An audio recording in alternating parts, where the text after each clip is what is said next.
Teaching kids to garden. Hey there, Organic Food Matters family.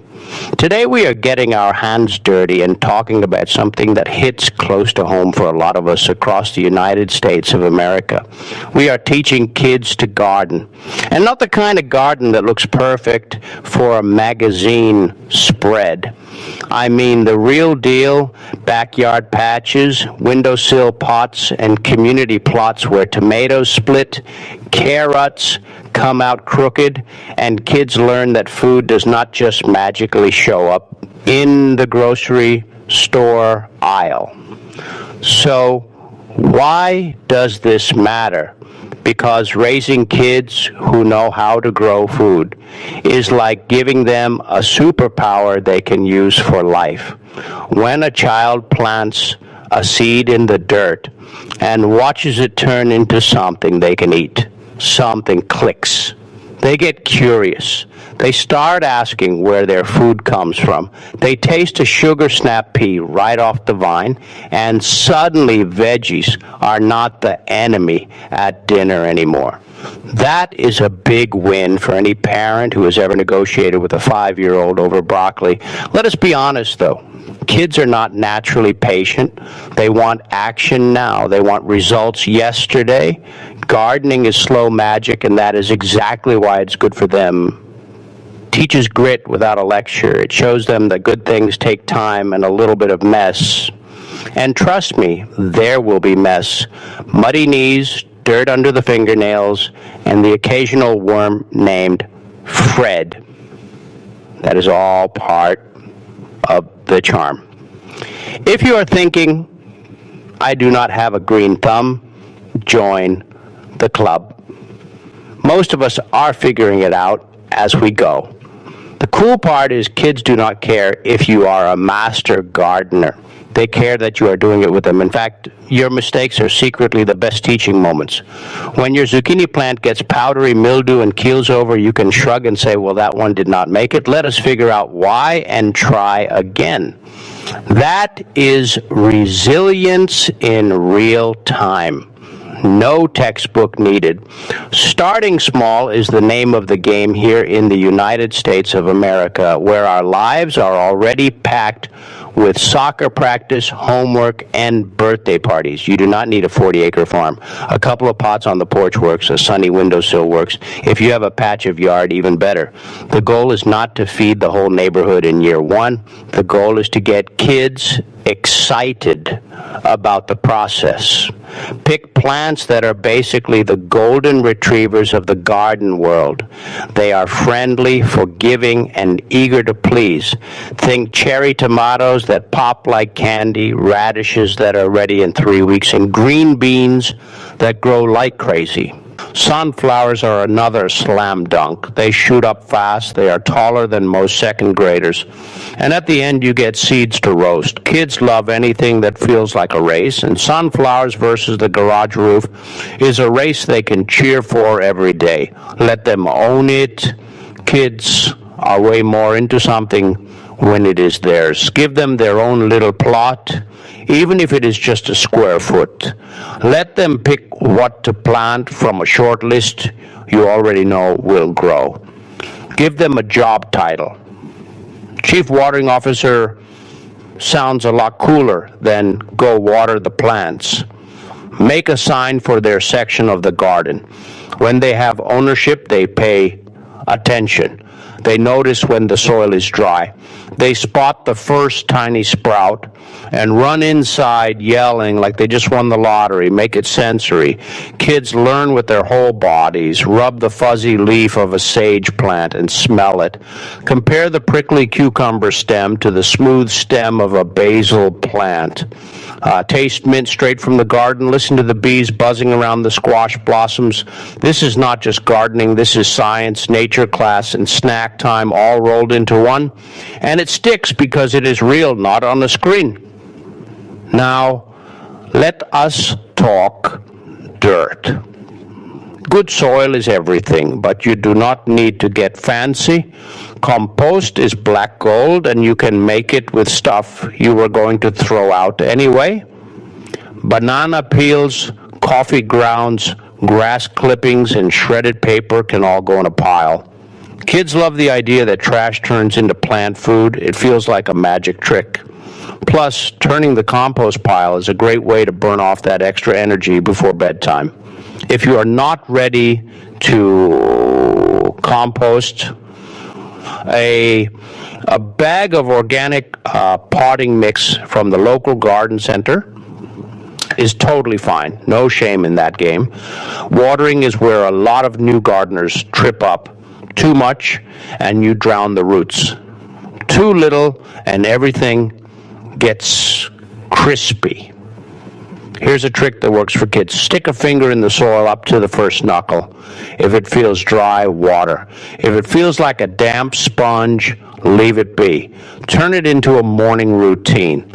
Before school or after breakfast, do a garden check. It takes 2 minutes and it gets them outside before the day gets hectic. Bugs. Yeah, we have to talk about bugs. Some are good, some are not so good, and all of them are fascinating to a kid. Ladybugs are like tiny garden superheroes because they eat aphids. Teach your kids to spot the good guys. When the bad bugs show up, you have options that do not involve scary chemicals. A blast of water can knock aphids off. Picking tomato hornworms off by hand is gross and awesome at the same time. Kids will either love it or run screaming. Either way, it is memorable.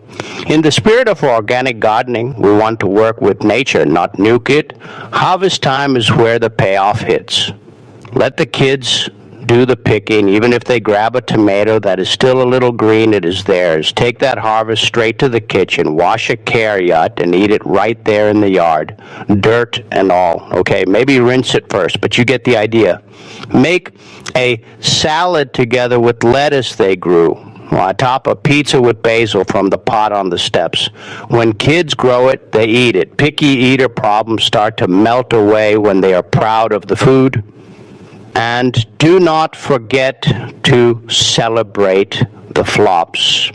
That weirdly shaped cucumber, the sunflower that grew sideways, the batch of lettuce that bolted because it got hot too fast.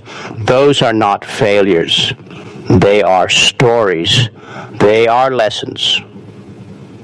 In a world where kids are used to deleting a mistake and trying again on a tablet, a garden teaches that not everything works out, and that is okay. You learn, you adjust, and you plant again next season. If you are in the city, community gardens are a gold mine.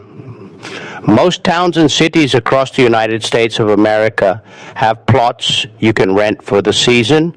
It gets your kid around other growers. They see that people of all ages and backgrounds are into this. Plus, community gardens often have old-timers who love to share tips. A 10-minute chat with someone who has been growing tomatoes for 40 years is worth 100 YouTube videos. No offense to us, of course. Schools are catching on too. A lot of elementary schools are building garden programs. If your kid's school does not have one, be that parent who asks about starting one. You do not have to run it. Just plant the seed. Pun absolutely intended. Gardens at school connect to science, math, and even art. Measuring how tall a bean plant grows is math without the worksheet. Drawing the stages of a pumpkin is art class with a purpose. Let us talk weather, because in the United States of America, we have all of it. If you are in Minnesota, your growing season is short and sweet. If you are in Florida, you are dealing with heat and humidity. The trick is to grow what likes your climate. Your local extension office is a free resource that too many people sleep on. They know exactly what grows well in your zip code and when to plant it. Kids think it is cool to check the frost dates and count backward. It feels like cracking a secret code, and gardening also sneaks in some big life stuff. It teaches patience, sure, but it also teaches care. Plants depend on you. If you forget to water, they let you know. That is responsibility without a lecture. It teaches seasons. Kids start to notice that strawberries are a spring thing and pumpkins are a fall thing, suddenly they understand why the farmer's market looks different every month. That is a connection to the real food system that most adults do not even have. And here is something we do not say enough. Gardening is good for mental health, for kids and for us. There is actual research that shows digging in dirt boosts mood because of microbes in the soil. But you do not need a study to see it, watch a stressed out kid slow down when they are picking cherry tomatoes. Watch them focus when they are looking for potato bugs. It is calm, it is grounding. In a world that is loud and fast, the garden is quiet and slow. We all need that. So how do you keep the momentum going? Keep it fun. Have a pizza garden where you grow tomatoes, basil, oregano, and peppers. Then make pizza with your haul. Do a rainbow garden with purple carrots, red lettuce, yellow tomatoes, and green beans. Take pictures every week and make a time lapse. At the end of the season, print it out. Kids love seeing the progress. Have a taste test with different kinds of cherry tomatoes and vote on the winner.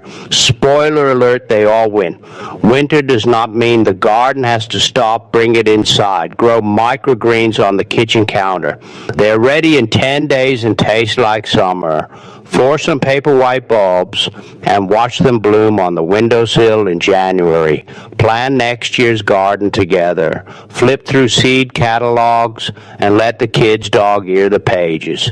Dreaming is part of gardening too. And at the end of the day, teaching kids to garden is not about growing perfect food. It is about growing curious, capable, and connected kids. It is about giving them a skill that humans have had for thousands of years and that we are in danger of losing in a drive-through world. It is about family time that does not cost a dime. It is about dirt, sun, water, and a little bit of wonder.